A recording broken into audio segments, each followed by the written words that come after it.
Good evening once again, day 16 of the Biden administration. As we come on the air tonight, there is major news that will no doubt raise the temperature of our politics, along with the possibility that we may soon see another coronavirus vaccine in this country.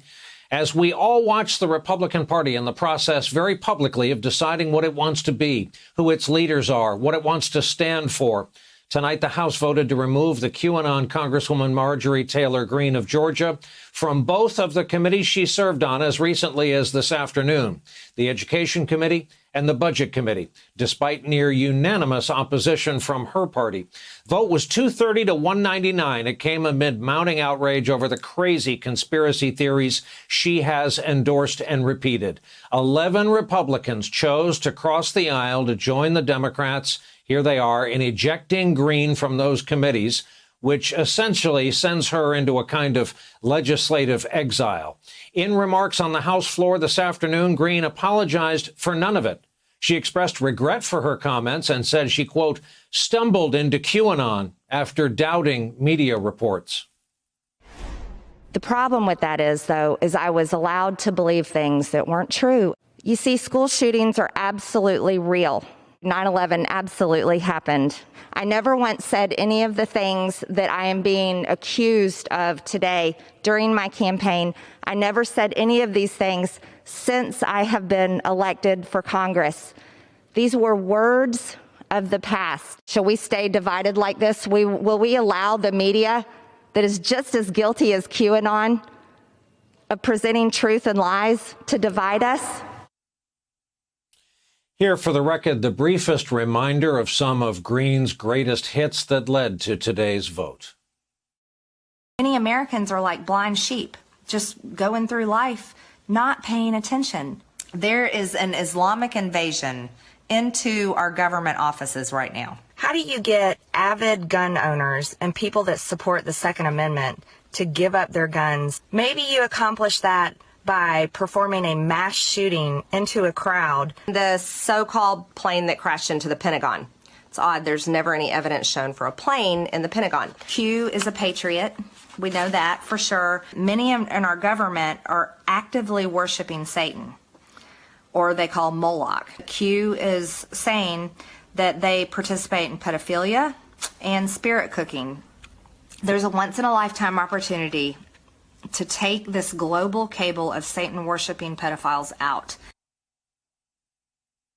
Sorry to interrupt your meal of cooking Satan. Greene today blamed her problems on the media when, as you saw, those were her words, not the product of any media cabal or cable, as she prefers it. During the debate before the vote, Republicans argued that punishing Greene would set a bad precedent, while Democrats kept their focus on the substance of her remarks. The conduct we are judging today continued to occur even after Representative Greene became a candidate and even after she was elected. Mr. Speaker, I urge my colleagues to look at this image.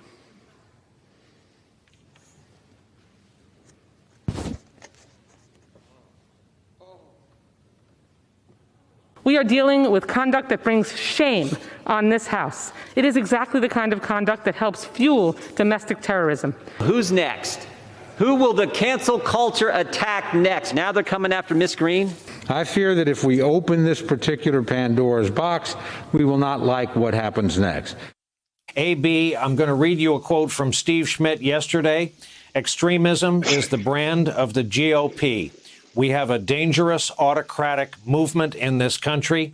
Its home is the GOP. Do you agree? And will what happened today make this Congresswoman a rallying cry or a martyr or a disgrace or some mixture of all three? So the difference between a secret ballot vote for Liz Cheney, the conference chair in the House last night, versus this public vote today, where 11 Republicans joined Democrats to say that this woman does not deserve to sit in committee in the House of Representatives, tells you all you need to know. She sent out a triumphant tweet tonight around 9:30 saying that she wanted to thank all of the, quote, real Republicans who stood with her today. And in Trumpian fashion, she said that each of you will be remembered. So she's going to be watching her fundraising totals in the days to come. I'm sure she will achieve MAGA martyr status even more than she was in 48 hours ago when she had raised nearly $2 million. She was not, as Senator Bill Cassidy of Louisiana, a Republican, forthrightly said, expressing regret is different from disavowing and condemning. And she did not do that. As you noted in the open, she's trying to have it both ways, just like Kevin McCarthy. And the truth is, Brian, that the Republican members and representatives and senators are not particularly choosing radicalism. People like Andy Biggs and Paul Gosar, congressmen, they believe this stuff. They're on Planet Rudy. I love listening to Rudy Giuliani talk. I want to be where he is. It seems like a happy place, but it's not here. The problem is most of the members are realizing that their voters have been radicalized. So with Trump off the stage and off Twitter, they're still going home, and their brother-in-law and their high school roommate and the lovely people at church tell them all this stuff, and they believe it. And the pushback is rejected.